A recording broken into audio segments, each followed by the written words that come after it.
Yo, what's up guys? It's Noah here, and in today's video we're going to be breaking down the NBA slate on Draftkings and Yahoo for Monday, December the 27th. We got a 7-game Monday slate, and as always guys, we're going to go game by game. We're going to talk through each game on the 7-game slate, break down each team, give my early thoughts, what I do like at first look, taking a first look at the slate on Sunday night. And as we do go through each game, we'll build out an early core, 5 guys specifically that I like for Draftkings and for Yahoo. Now, as always, in every video, I say this, especially at this point in the season with how we're having to deal with, COVID protocols, players just getting ruled out randomly every single day. The core that I give out in this video is not, these guys are not guaranteed to be in my lineup. There's a possibility that the guys I, give in the core in this video might not even play because, with COVID protocols, guys are just getting ruled out all the time and we don't really know who it's gonna be. So if you want more updated content from me, if you really enjoy these first look videos and you want more content from me, I do provide all that on Patreon. You can check that out, link down below in the description. Get access to all my updated DFS content, updated core plays, my positional plays, my favorite plays at each position, my rankings, top 20 plays of the day, ranked in order of interest, my favorite value plays, favorite studs. You'll see all the, those guys at the top of the rankings. You get in our Discord chat too, where you can ask me questions throughout the day. I'm always in Discord to answer questions. And if you're a Patreon member, you also get access to my favorite picks each day on Prize Picks. For those of you that are new here, and if you have not signed up for Prize Picks yet, go check them out. They are the sponsor of this video. Prize Picks, they're basically a player prop based DFS site, so you're just picking the over or the under on players' projections. You can take a look at what they have already posted for Monday's NBA games. Right now they don't have a ton posted, but obviously they're going to get a lot more stuff posted. Early Monday morning, you'll start to see their board load up with a ton of guys. They have point projections, rebounds, assists. They'll have fantasy point projections as well. And again, you just pick the over or the under if you have a strong lean one way or the other. You have to make at least 2 picks, but you can make up to 5 picks, and you can win up to 10 extra money on Prize Picks. So go sign up over there. Use code NOAH when you sign up, and they'll match your first deposit up to $100. And if you want some of my favorite picks each day on Prize Picks, along with the entries that I am playing myself, the entries that I have my own money on, I do give those out for Patreon members. Again, you can check that out. Link down below in the description. But let's take a look at Monday's 7-game slate. It's another day with just a ton of guys out. It's basically been this way for like the last 3-4 weeks. I mean, there's just so many players out every single day. There probably could be more players get ruled out as the day goes on Monday, but we'll just kind of give a first look, see what I like, as of Sunday night when I'm making this video. So we'll start off with the Houston and Charlotte game. This is a really good game to target in terms of pace and in terms of expected points. Both these teams are towards the top of the league in pace right now. Charlotte 2nd in pace, Houston 4th in pace. And we did see these teams play earlier this season, and it was a super high scoring game. Christian Wood had a massive game, played 40 minutes. It was an overtime game, had 63 DraftKings points. I don't know exactly what the final score to that game was, but it was like super high scoring. I think this is a really good spot for Christian Wood. Centers have been able to kill the Hornets this year. The price tag on Wood's come down a little bit. I don't think he gets a ton of ownership on the slate, especially because if you look at his game log, like he hasn't really been doing that well. He hasn't been justifying his price point. I mean, you look at his game log, he's got 5 straight games under 40 DraftKings points. I don't care. I'm fine rostering Christian Wood here. I think this is a game that can stay close. I think you'll see Christian Wood play his full minutes. And if he plays his full minutes, I mean, even in close games lately, he's only been getting like 30 minutes. But I think most nights Christian Wood will play like 33, 34 minutes if it's a close game. He's got massive upside against this really bad Hornets defense. I like Christian Wood a lot on this slate. I think he's a really good tournament play. I like him a lot on Yahoo too at $32. I think he's a really good center option over there as well. And then the rest of the Rockets, I'm not really that interested in. Kevin Porter Jr. and Jalen Green, I think, are both questionable for today. If they both play, I mean, that basically takes me off every other Rocket except Christian Wood. Just because, all these other guys have been priced up for when Porter's been out. Jalen Green returned a couple games ago, or I think last game he returned, played really well against the Pacers. Just don't really have any interest in any other Rockets except for Christian Wood. I mean, I guess KPJ you can maybe go to, but he hasn't played in a while. It's been like 3 weeks now that KPJ's been out. There's a good chance if he plays, he'll be limited. So yeah, I think it's Christian Wood for me, and that's it from Houston. Now on the Charlotte side with the Hornets, so they're going to be missing a couple guys here. Miles Bridges out. Cody Martin, who's been out, is still out, and then PJ Washington is also out. So no Miles Bridges, I think, does benefit guys like Gordon Hayward, Kelly Oubre, maybe Terry Rozier plays a little bit more as well. I think most likely scenarios that you will see Gordon Hayward slide down to power forward, and then you'll see Kelly Oubre inserted into the starting lineup.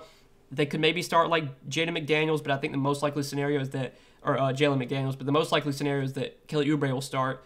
6,100, I think Oubre makes for a pretty solid option here. He should get probably 30-plus minutes. It's a great matchup. It should be a fast-paced game.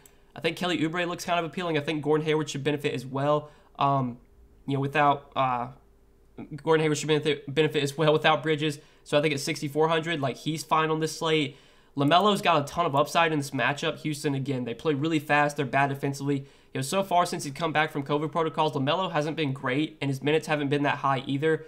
But I think, most nights we're going to get, like, low to mid-30s minutes from LaMelo, and we've seen he has massive upside. I mean, he went for 58 DraftKings points against the Rockets earlier this year.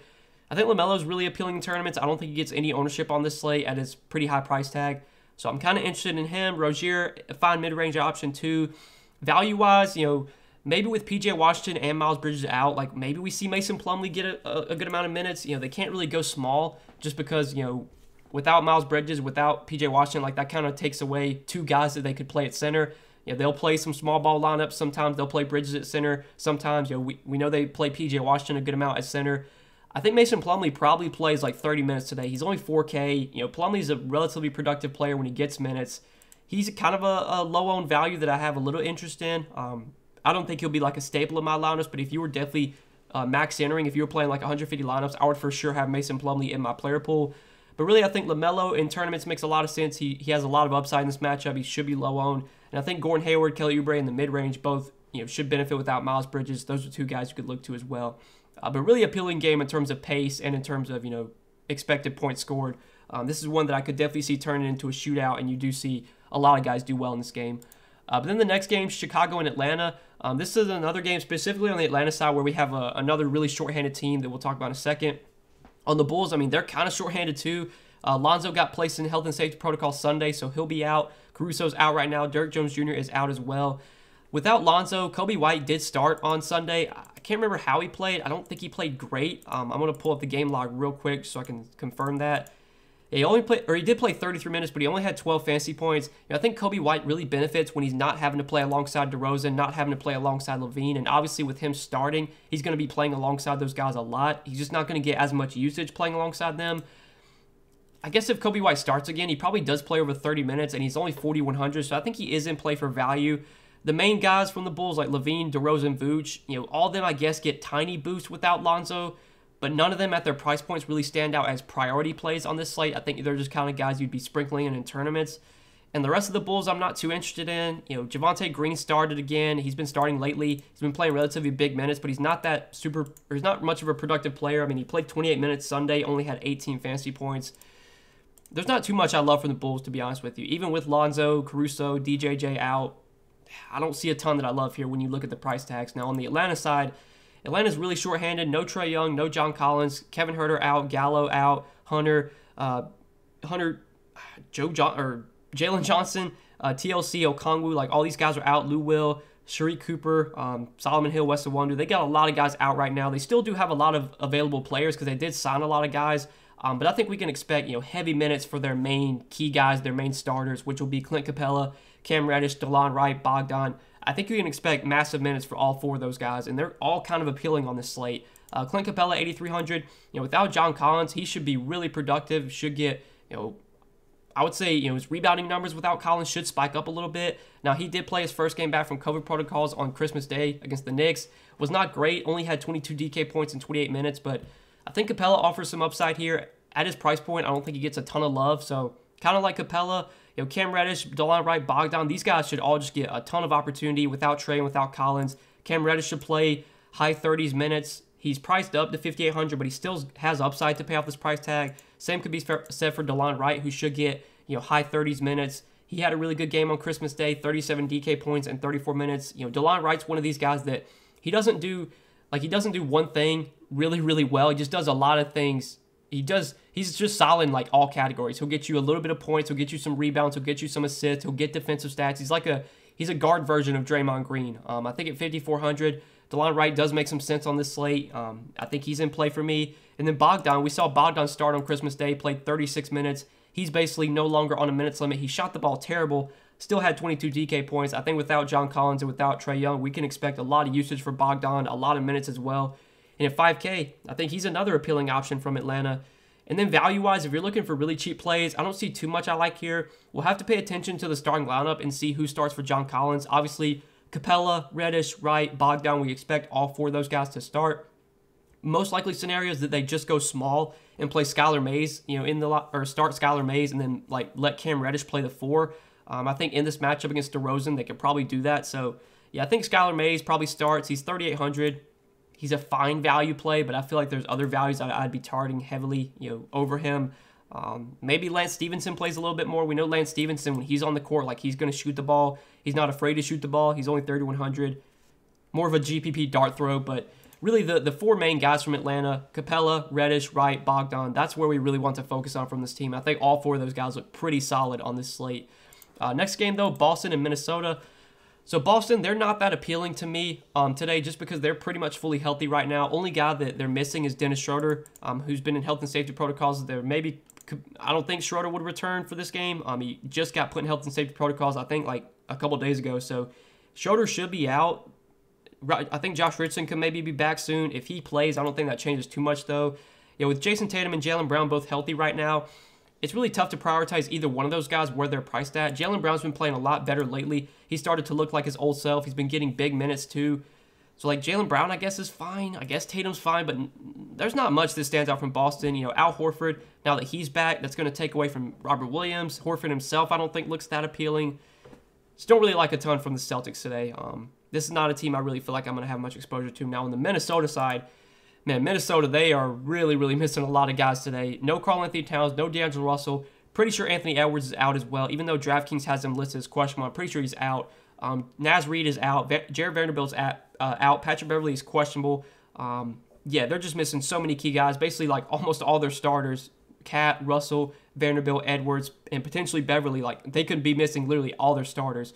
Malik Beasley at 6,200. I mean, he's priced up. He's really expensive, but man, he's just going to get so much freaking opportunity. He took 25 shots last game, and I'm pretty sure that was with, or that was with Cat, Russell, and Ant all out. So basically, last game we had the same scenario today as we did last game because I don't think Russell played last game if I remember correctly. I might be wrong there. Okay, so Russell actually did play last game. So last game was with Russell in, and Beasley put up 46 DK points. He played 43 minutes in regulation. I think that game was in regulation. Yeah, I mean, Malik Beasley's going to play a ton here if the game's closed. He's going to take a ton of shots. Malik Beasley is someone that can be productive when he gets minutes, when he's on the court. He's not afraid to shoot the ball.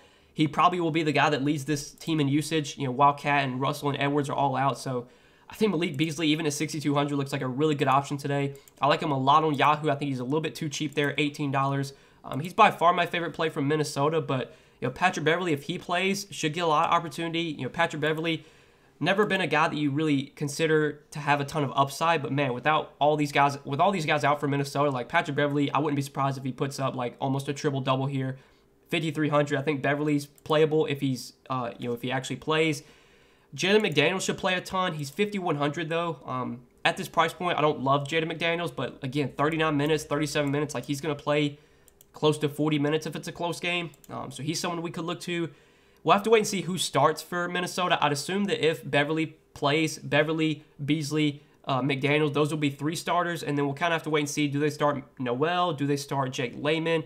Nathan Knight should start at center. I think Nathan Knight at 3,300 without Cat and without Naz Reid, probably the guy that starts at center, and at this price point, he's going to project as a pretty good value play just because this Minnesota team, I mean, especially in the front court, like they're missing a lot of bigs. I know they did sign Chris Silva, and I think they also signed Greg Monroe as well. Greg Monroe, DFS legend. I remember when he used to be on the Bucks and on the Pistons too. Like he could stuff the stat sheet when he got minutes, but I think Nathan Knight will be the guy that gets the majority of the minutes at center, and he's only 3,300, so he's another guy we could look to for value on the slate. But yeah, man, there's a lot to like for Minnesota. A lot of cheap guys that are in play. So many minutes to go around. So much usage to go around. This is going to be a team you want to get some exposure to for sure. We're going to have to wait and see, who's actually available. We're going to have to wait and see what their starting lineup looks like. But Minnesota, for sure, going to be a team to focus on today. Next game, though, Utah and San Antonio. So Utah, I say this in every video, when they're fully healthy, I really never look to roster many Utah guys, but today's obviously not one of the, that's not the case today because Donovan Mitchell is out. And this is obviously huge news because Donovan Mitchell plays a ton of minutes every night. He's the highest usage player on the team. Getting Donovan Mitchell off the floor, there's a lot of beneficiaries. The 3 biggest beneficiaries will definitely be Mike Conley, Jordan Clarkson, and Joe Ingles. Mike Conley at 6,400, I think looks like a really good mid-range option at guard. His price tag really didn't even move with Mitchell out, so he is definitely underpriced. He should be like closer to 8K in my opinion. He's got 45, 50 point upside. We've seen him have really big games in the past whenever Mitchell's been out. So I really like Conley, really like Jordan Clarkson as well. He's going to come off the bench, but he should play probably 30 minutes. Should get a lot of usage as well. At only 5,300, I think Clarkson looks appealing. And then Joe Ingles is probably the guy that will start in place of Mitchell. At 3,700, Joe Ingles is going to look like one of the better value plays on the slate. He's also really cheap on Yahoo. He's a shooting guard over there, only $11. Really, really like Joe Ingles here. Again, we've kind of seen it in these scenarios whenever Mitchell's been out in the past or whenever Conley's been out in the past. Ingles usually is the guy that winds up starting and usually plays around 30 minutes. And Ingles is a pretty productive player when he does get minutes, especially when Conley's out or when Mitchell's out. Getting Mitchell off the floor, there's just going to be so much opportunity for Ingles. Conley, Clarkson, all these guys benefit. And Ingles, he's only 3,700. Like, this is just way too cheap for Joe Ingles with Donovan Mitchell out. Really like him as a value play. Below 4K, he's one of the better options for sure. And the rest of Utah, I don't really have that much interest in. Like, I don't think Rudy Gobert's role changes that much. I don't think Bojan's role really changes that much. And the bench guys, I'm not that interested in. So really the main three, Conley, Clarkson, Ingles, that's what I like from Utah with Mitchell out today. Now on the San Antonio side, there's kind of a lot to like on San Antonio as well because Dejounte Murray got placed in health and safety protocols on Sunday, so he will be out. Derek White was or should be a really big beneficiary without Murray. Now he only played like he played 16 minutes against Detroit on Sunday without Dejounte Murray, but it was just such a massive blowout. He barely played. Like, I don't think he played all in the fourth quarter. He played like 5 minutes in the third quarter. We can't expect that to happen again here. I think if this game is close, we will see Derek White play a ton of minutes. He was really productive even in those 16 minutes, had 26 Draftkings points.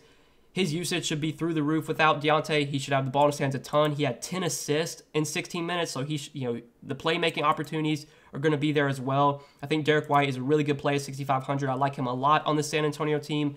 I think Keldon Johnson should see more opportunity as well to score. He put up a really good line in only 23 minutes, had 35 Draftkings points, shot the ball 12 times, shot really good, really efficient, but again, there should be more scoring opportunities for Keldon Johnson. I think at 5,700, he is viable. And that's probably it from San Antonio. Jakob Poeltl, I don't know if his role really changes that much without Dejounte, and it's also a tough matchup against Gobert, so I don't think I want to go there. When it comes to like Lonnie Walker and Keita Bates-Diop and Doug McDermott, Devin Vassell, like you're just throwing darts with these guys. None of them are going to stand out today with all the other value we have on the slate. So I think on San Antonio, Derek White, Keldon Johnson, and specifically Derek White are the guys I like most from the Spurs today. Next game though, Memphis and Phoenix. So on Memphis, this is a back-to-back for Memphis, so we definitely will need to pay attention to the injury report. Ja Morant obviously recently has come back from injury and from COVID protocols. I think he was limited on Sunday against Sacramento because that was also a blowout. He only played 30 minutes.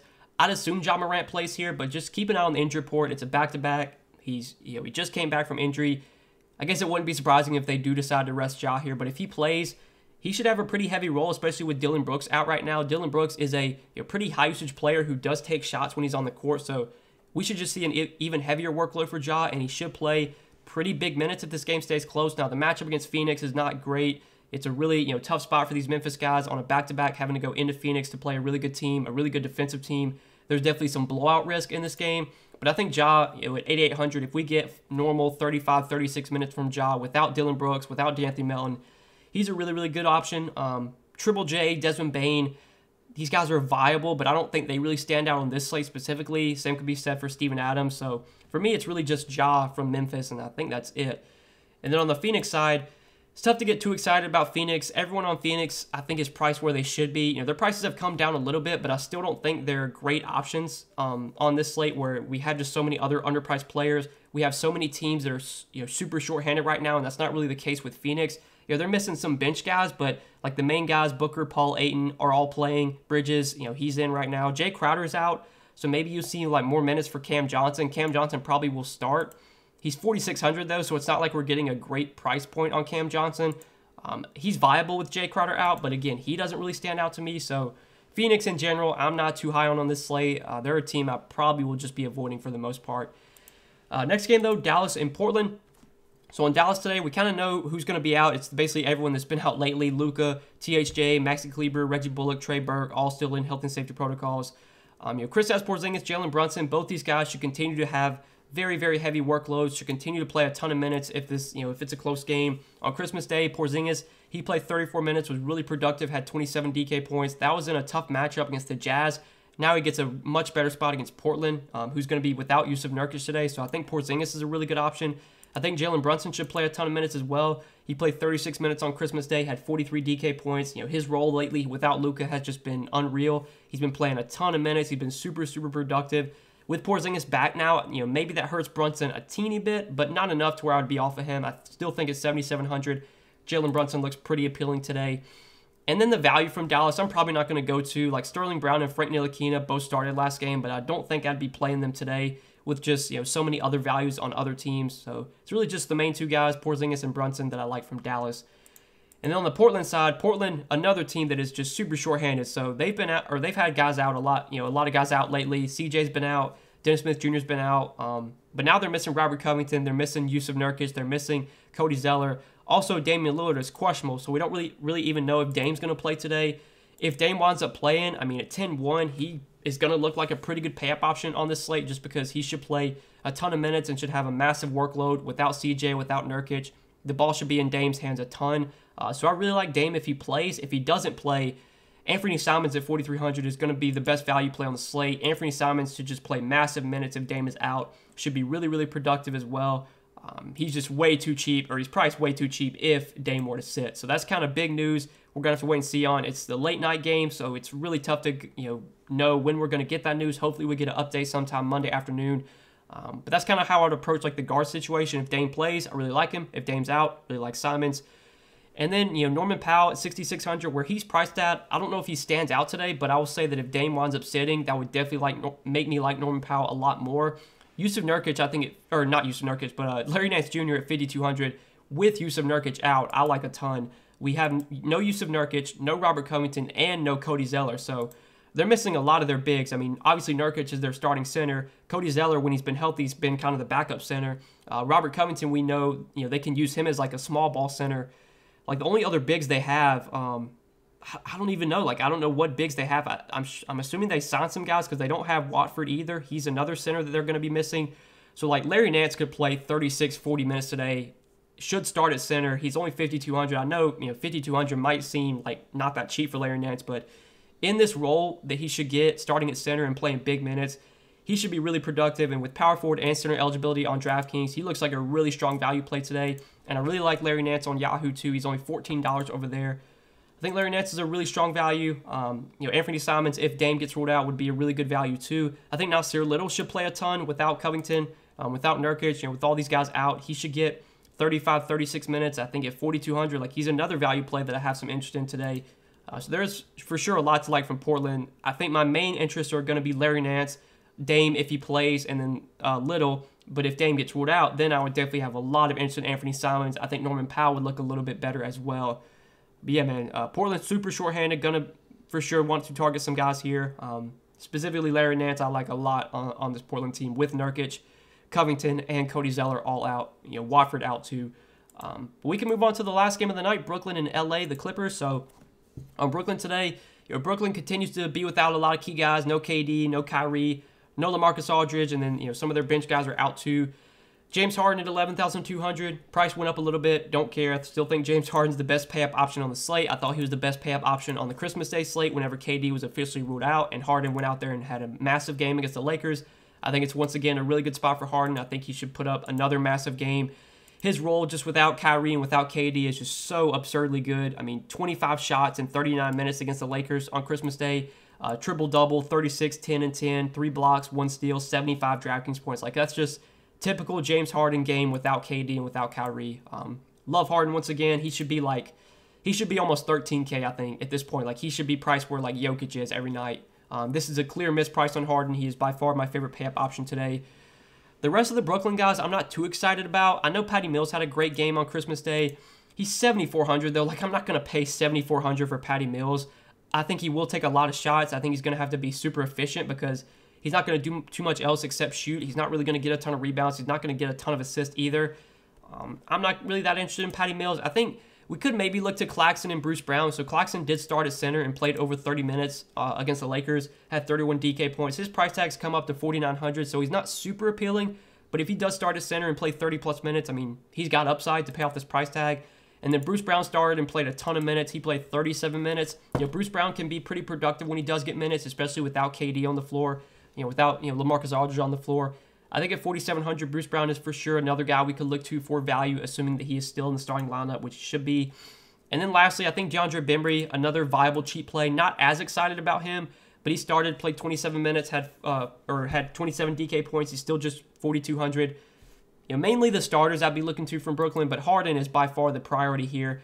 The rest of the Brooklyn guys I think are just kind of secondary plays for me. And on the Clippers side, Clippers also pretty short-handed right now. No Paul George, obviously Kawhi still out, and Reggie Jackson out as well. No Marcus Morris, no Isaiah Hartenstein. Eric Bledsoe has been starting at point guard lately, and should continue to have a pretty massive role without Paul George and without Reggie Jackson. He played 36 minutes against the Kings. I think that was on maybe Wednesday or Thursday. Had 38 Draftkings points. I mean, Eric Bledsoe should be really productive when he's on the floor. I think he's having a pretty good game as I'm recording this Sunday. The Clippers did play on Sunday night against the Nuggets. I want to take a look at what Bledsoe's doing. I know that game is about to be over. Let me see. Yeah, so it's in the fourth quarter with 12 seconds left. Eric Bledsoe has played 36 minutes, has 18 points, 2 rebounds, 10 assists, 5 steals, and 2 blocks. So another massive game from Eric Bledsoe on Sunday night. I think we should expect another massive role for him and another pretty good game in a 6K. I think Eric Bledsoe looks really appealing. I think Terrence Mann should play a ton of minutes. He's played 36 minutes as of the time I'm making this video in the fourth quarter. 11 points, 7 rebounds, 8 assists for Terrence Mann. So he's been really, really productive. Price tag came up to 5,800, but I still think Terrence Mann is viable. Luke Kennard, I'm not as excited about just because he's a really score-independent player, but I think he should play a lot of minutes if this game's close and should take plenty of shots. And then Zubac probably plays around 25 minutes. I think at 5,300, he's viable too, but really, Eric Bledsoe, Terrence Mann, specifically Eric Bledsoe, the guy that I like the most from this Clippers team. And that's it, man. I think that's it for this 7-game Monday slate. So I hope you guys enjoyed this video. I appreciate you watching. If you did enjoy, please do hit the like button down below. Hit the subscribe button as well if you have not yet. Go check out the sponsor of the video, PrizePicks. Go sign up for PrizePicks. Use code NOAH when you sign up, and PrizePicks will match your first deposit up to $100 when you do sign up with my code. And again, if you want some of my favorite picks each day on PrizePicks, along with the entries that I'm putting my money on, that I'm playing myself, you can get all that on Patreon, which is linked down below in the description. But that's it for this video, guys. Best of luck on this 7-game Monday slate. I hope you did enjoy, and we will see you in the next one. Peace.